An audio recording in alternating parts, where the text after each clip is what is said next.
This video recaps all the Stanley Cup Playoff games on April 27, 2025. And while this is late, it's better late than never. Enjoy. Are we on Halloween? Winnipeg is getting a scare. Carolina survives a scare. Washington is giving the spooks to Montreal, and the Kings are trying to repeat old narratives that is going to give them scares. Everything is starting to get all the spooks turned up all the way in day 9.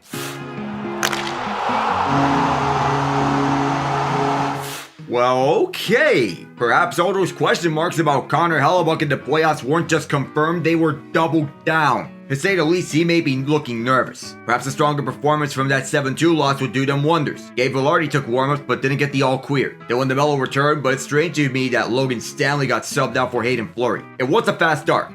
Both teams wanted to open the scoring early. One priority for the Jets was penalty killing, because the Blues were converting at a 40% clip. Good job by Winnipeg to holding just one shot on their first man advantage. Get ready to remember this because power plays are going to become a non-factor here. That's even with the Jets power play being efficient, and they did everything but score. They had 5 shots on their first man advantage, but got just 1 on the second one. The Jets continued generating scoring chances, and finally, they got rewarded for that. They had 12 of the first 15 shots 14 minutes into the game, where Dylan Sandberg's point shot was deflected behind the net. Cole Perfetti picked up as it went in front, but also missed the net. And it was Kyle Connor scooping up and backhanding into the half-empty net to get the Jets the lead. The Blues finally got a shot on goal in over 13 minutes with 2 minutes left, and Hellebuyck answered by stopping Brayden Schenn. By this point, you'd wonder if the Jets are on cruise control or if the Blues are going to answer back and snag momentum. But the latter happens. St. Louis wins a puck battle in the corner. Cam Fowler's shot gets blocked off a skate, and Colton Parayko blasts one for the point, where Jake Neighbors redirects it for his first career playoff goal. Game tied at 1 after 1. The first 10 minutes of the second period were basically even. Both teams continued pushing, especially Vladislav Namestnikov, who was stopped twice by Binnington. It looked like the Jets had the edge, where they were up 19-9 on shots, though Colton Parayko had some pushback. He won the puck, and Nathan Walker feeds him in the zone. Starter steps around Luke Schenn. Hellebuyck stood tall and denied him. Parayko also had to jump out the way to avoid running over him too. The next thing you know, Alexander Texier, sparingly used by the Blues, one-hands a puck to Nick Leddy, who sets up Tyler Tucker of all people for a one-timer for the right point that went past the screen Hellebuyck. It's 2-1, but there's that growing sense of dread. Ah, crap.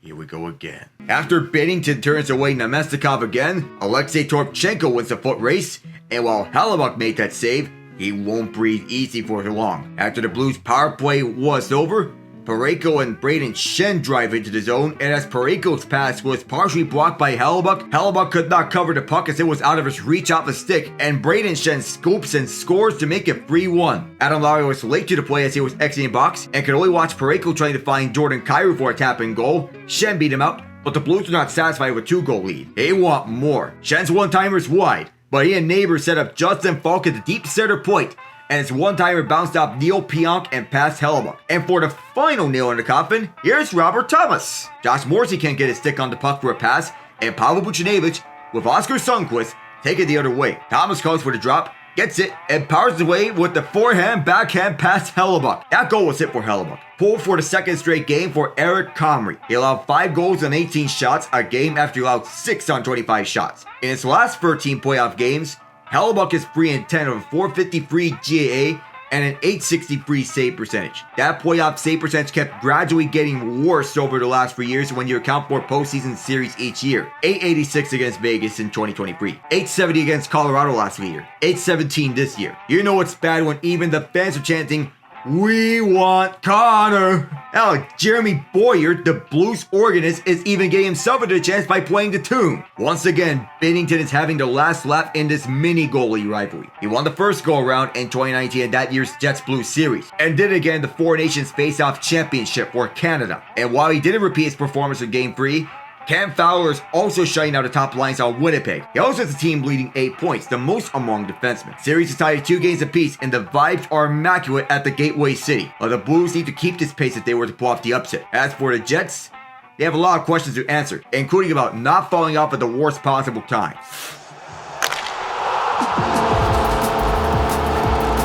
Uh-oh, Devils, you make the Hurricanes mad. You dominated them throughout the 2 overtime periods after they tied up at 2 apiece, and then you decided, no more Mr. Nice Guy. Rod Brind'Amour pulled a genjutsu on the Canes faithful by saying there won't be any changes, but a minor one was made. Mark Jankowski is in for Jack Roslovic, and they were pissed. Very pissed. And it's hard to imagine how fast of a start that Carolina got off to. It took only 52 seconds for them to get on the board. Andrei Svechnikov spun around and fired a turnaround shot from the top of the right circle that went in under Jacob Markstrom's glove through layers of traffic. That shot had no business going into the net, but the Canes will take it. Remember Svechnikov's name, because he's going to be a talking point throughout the course. Carolina kept on pressuring the Devils in their own zone, especially the fourth line led by Jankowski. The Devils played very poorly at their own zone, and Stefan Noesen was at the end of a long defensive shift. Tired and exhausted, he turned over to Jacob Slavin, who was the only Hurricane in the zone.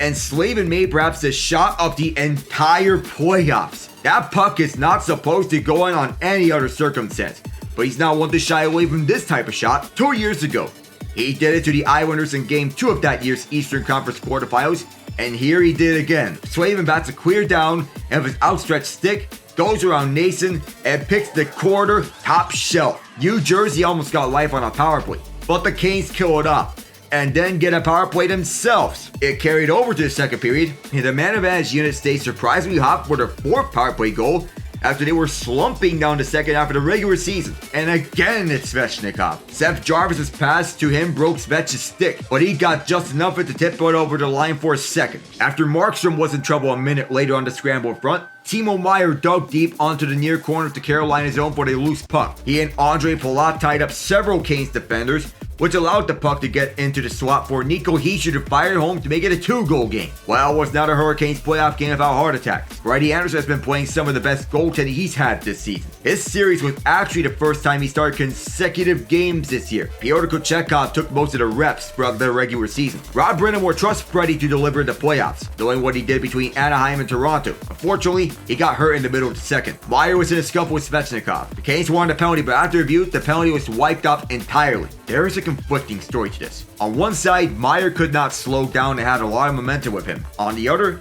did Svechnikov lightly shove him to Anderson? This one's a tough call. Seth Jarvis missed a breakaway over the net after a bad defensive lapse. The Devils benefited from this, as he pulled close to a minute and a half later. Meier fakes one shot and does a full 360 before firing a wrister from the far corner that beats Kochetkov, one that he wanted back. 1-goal game. Dawson Mercer had some great chances to tie the game, though later in the period, Markstrom, as the puck came to him, wanted a stretch pass, but Jackson Blake turns to the shortstop and jumps up to keep the puck in his zone, and Svech almost had a hat trick on a one-timer stop by Markstrom. The Devils counter with some chance on Kochetkov, which he answered a call on Jesper Bratt and on Palat's cross-ice pass to Hischier. Much of the questions I had about Kochetkov if he were to have entered the postseason was if he would step up at the playoffs, given that his very short sample size is not good at all in postseason action. He's done solid enough to keep this a 1-goal game headed into the third, so the Markstrom at the end of the frame. More Carolina power plays, more scoring chances, including one where Jackson Blake just barely missed out on another power play goal. Tried to tuck it 5 on Markstrom, and it just rolled around the goal line, but did not cross it. It remains 3-2 Canes. It would stay at a waste. Kochetkov closed the door on Bratt as he tried to tuck it in on a wraparound. The game slows down, and both defenses are wearing each other out. We know Carolina's defense is one of the best in the league, but New Jersey is surprisingly slowing the game down on Carolina. Brian Dumoulin and Brett Pesce have been studs together playing on their shutdown unit. Well, under 6 minutes ago, Markstrom makes a massive mistake. With Jordan Martin keeping the puck in the zone and sending it around the boards, he comes out of his crease to play it, sending a risky pass to Palat. He flubs on the puck, and Brent Burns one-times the puck to the right point, and his shot hit Markstrom and trickled through, with Martinook wacky at the puck. Whether or not Martinook got a piece, what a mistake by Markstrom. There are several opposing players in the zone. You stay your net. That was especially the case with Seth Jarvis closest to him. New Jersey would have been safe for Rob with Jonas Siegenthaler handling the puck and getting a clear. This goal killed the comeback effort and essentially lost the Devils the game. Svech wraps it up for his first career playoff hat trick,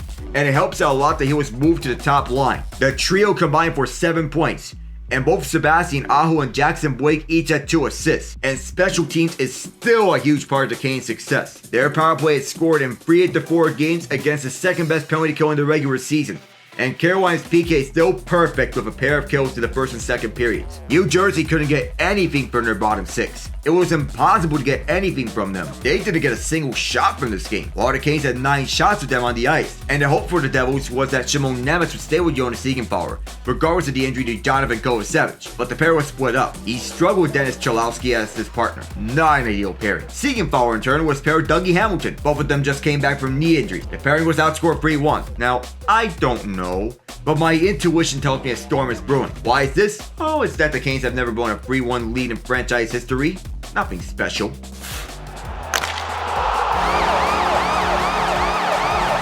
After an electric Game 3 of a bench fight to end the second period, what does Game 4 give us? Oh, another close game, and Logan Thompson being able to make it back for the match. That's as scary that was averted, because his status was uncertain until just before puck drop. He struggled putting any weight on his left leg, but the comments said that his head was the primary concern. The game started slow, not a lot of scoring chances, and not a lot done with early power plays. Well, save for a few sprouting saves from Jakub Dobeš to rob Tom Wilson on a power play in his first career playoff start. Later, you have Cole Caulfield getting a partial breakaway, taking the puck from Ryan Leonard, who strips him with the puck on the entry. He did get it back, however, and Logan Thompson turns away Nick Suzuki and Yuri Slavkovsky from in tight. The shell defense in the first period was the shots were 7-5 Washington that frame. One storyline is Alex Carrier, as Alex Ovechkin almost ended up on the Montreal bench because he missed a hit on him. Carrier later mysteriously goes to the dressing room, and Montreal needed his defensive presence, but he returns in time for the second. Good news, as he was arguably the best defenseman throughout this series. 80 seconds into the second period, Lane Hudson tries to backhand one to his teammate, but Anthony Beauvillier picked off the pass right on his face, and as Hudson stick the puck away from Beauvillier, a roll right onto Dobeš's crease, but the rebound's available for Dylan Strome to backhand it. Cap strike first. This line really needed because they struggled against Suzuki's line game 3. Well, the Habs should worry no longer as they come up a 5-on-3, thanks to another robbery on another cross-slot pass, this time on John Carlson. And on their power play, Ivan Demidov toe drags on Matt Roy, moved behind the crease, and sets up Yuri Slavkovsky to tie the game up. What a play! Demidov just showcased the talent he has, and that he can attack defenders one-on-one. The future's here, Habs fans. Washington gets another power play, and Dobeš answers with a windmill of a glove save on Connor McMichael. Montreal later gets back on the man advantage as Ovechkin throws his shoulder on Jake Evans, and the Habs power play does it again. Demidov half spin. Give and go between him and Suzuki. Everything down low is closed out. Let's go tic-tac-toe. Demidov, Lane Hudson, Cole Caulfield. Boom! It's 2-1 Montreal after 2. And that unit Suzuki, Caulfield, Hudson, Demidov, and Slavkovsky is a power play unit that they'll have for the next decade. But the power play got a little too creative this time around, trying to pass for their opportunities to just fire the puck. But over time, Demidov's confidence is only growing. Oh my goodness! Tom Wilson rattles Alex Carrier at center ice as Carrier sends it into the zone. That shook him up and he was slow to get to the bench. As that is going on, Mike Matheson swung and missed on the puck, and Brandon Duhaime just gets it above Dobeš to tie the game at 2. Everything is happening. It wasn't until late that we got an icebreaker. A long direct pass from Trevor Van Riemsdyk to Dylan Strome, and on the entry, he leaves one on a drop for Andrew Mangiapane, while Caden Goulet is cut out of position. As Strome was checked, Mangiapane snaps one from the high slot to get the Caps to lead and put them up by 1 with 3:37 to go. Dobeš was post 247, but that was way too early. Caps make them pay, score 2 empty net goals, and Washington gets the win. The Caps finally had an answer to the Suzuki line. Alex Ovechkin's line delivered punishment on them, getting heavy advantages in shot attempts, 14-2. Shots on goal, at 4-0. Expected goals, 184 to 0.06. Scoring chances at 9-0 and high danger chance at 3-0. Tom Wilson wrote the Caps to victory. Oh, he had just 1 point, which was on an empty net goal. His big hit on Carrier is what was the turning point. Most importantly, he stayed disciplined as he was without a penalty for this game and played the most minutes of any Caps forward at 21-16. 5-on-5 returned to solid form for their first 2 games. They were strong around the net, allowing the Habs just 5 total 5-on-5 high danger chances in the game. The Caps owned a 71.5% expected goals rate and would have won this game earlier had it not been for the power play getting blanked. They were 0 for 5, including on a lengthy 5-on-3 opportunity. Just 1 high danger chance and 8:31 of power play time. But what a good way for Brandon Duhaime to get on the board, after coming into this game with 1 goal in 26 prior playoff games.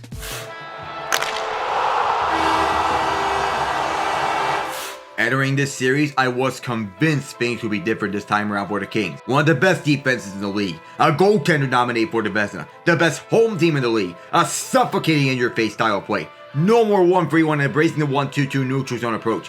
The Oilers got an older and slower roster, Many of their players had down years. Surely this had to be the year. Especially for power play to enter this game converting 7 of 12. Wait a minute. Why is Calvin Pickard all of a sudden turning into Bill Ranford during the Oilers' 1990 Stanley Cup run? Why is the power play coming up dry all of a sudden? Well, Kings, you're at least dominating the first period, so things have to be feeling good here.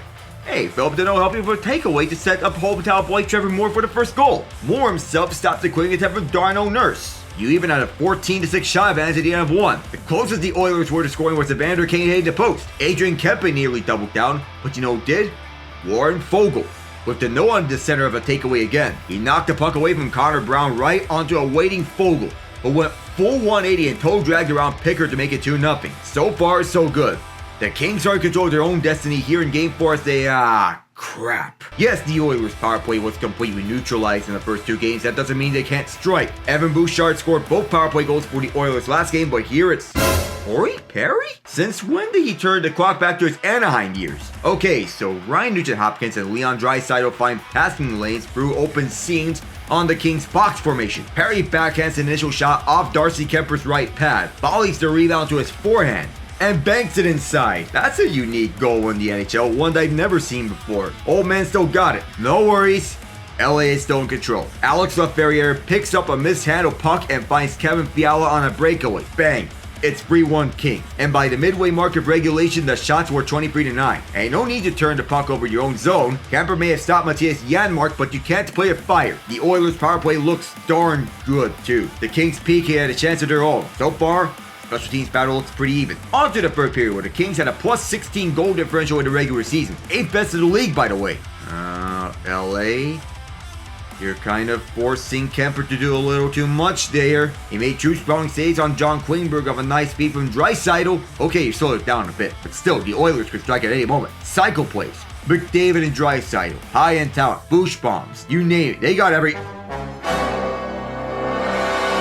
What? Drew Doughty. How do you whiff on a queer? I get that Draisaitl wanted to make a shot pass towards the goal buff. You were literally in front of Perry of a chance to get this out. You couldn't. And conveniently, for your hated rivals, Evan Bouchard, in the sickest twist of irony, gets a bouncing puck in the net on a shot that bounced off Doughty's skate. That shot would have missed the net entirely had it not been for that. Instead, it's a one-goal game. You have to look at the small things and it shows why they are so amplified. Those moments wouldn't be as important if things went differently. That included when Pickard enabled God mode again and robbed Foegele of his second goal off a careless turnover from Klingberg. Or when Fiala hit the post on a 2-on-1 with Quinton Byfield, because those moments can come back to bite. In fact, that's twice that Fiala hit a goal post in this game. Edmonton has firmly established control of this third period. By the frame's end, they outshot the Kings 16-6 in the final regulation frame. Yet that Foegele robbery and the Fiala post were the two high danger chances the Kings had. Ironically, they led that category 2-1 in that frame, but it comes down to possession time. That was a big difference from the first 40 minutes, because knowing the Oilers, it's not a matter of if they were going to find a crucial goal. It's when. While Perry got denied twice, you know it's coming. Even a boost bomb for the point. Oh yeah.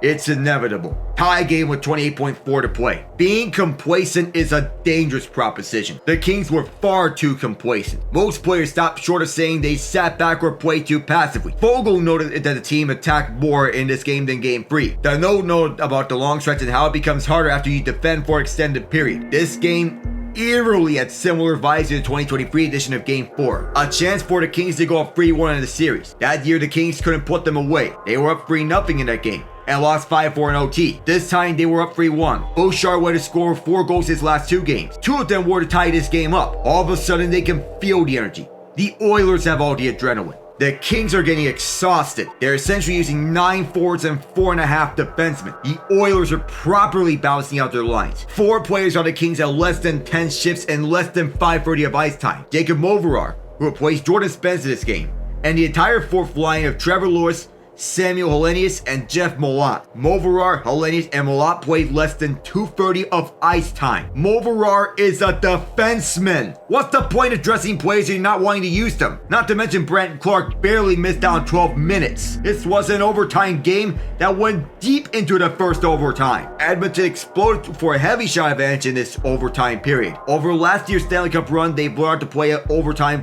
games in the playoffs. Yes, it's just 3 of them, but they want 2 of the 3. They have not, however, won won at home ice in a playoff overtime game in 8 years. But they're relentless. They're forcing Darcy Kemper to turn to prime Henrik Lundqvist. There is no pushback from the Kings. Edmonton is dominating overtime. Soon enough, LA needs to break out of this oh, God!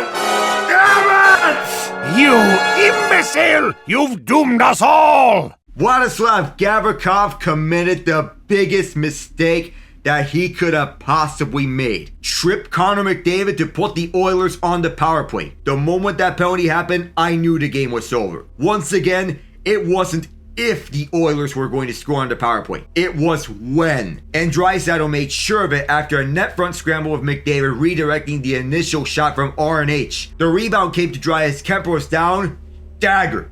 Series tied. There are only 32 teams in NHL history that successfully came back from a 3-1 series deficit dating back to 1918. That's the situation that the Oilers would have found themselves in had they lost this one. Home ice is very important, and the Oilers defended home ice right after the Kings did. Going down 3-1 this series would have been bad, because Edmonton hasn't found success at the crypt this year. It's one thing when the third pairing struggles with the puck, but it's another when the top two defensemen in minutes played struggle. It was a frustrating journey for both Darnell Nurse and Evan Bouchard throughout the game. But the best part of sports is that momentum can change on a dime. Bouchard redeemed what was an otherwise less than stellar night for him. He's a walking double-edged sword. There were doubts about his defensive game, but he can also single-handedly change the game with his electric shot. This game showed that, and this game will be remembered for the timely goals he scored. And knowing the Oilers were sketchy early was bad for them. Missed assignments and odd man rushes, limited offensive opportunities. Aside from Connor McDavid, nothing went right. Buffalo afterwards was a roller coaster of a ride, culminating in Draisaitl's first ever playoff OT winner. McDavid was flying all over the ice, from his very first shift to his last. Special teams were also important. A huge difference was that they shut down the Kings in all 3 of their power plays while scoring 2 goals on 3 of their own. It was the complete opposite of what happened earlier this series. And Calvin Pickard is a fighter. He locked the door after allowing 3 goals, even when facing only 13 shots in the third period in overtime, while Darcy Kemper faced 33. Pickard was up to the challenge when he was called on.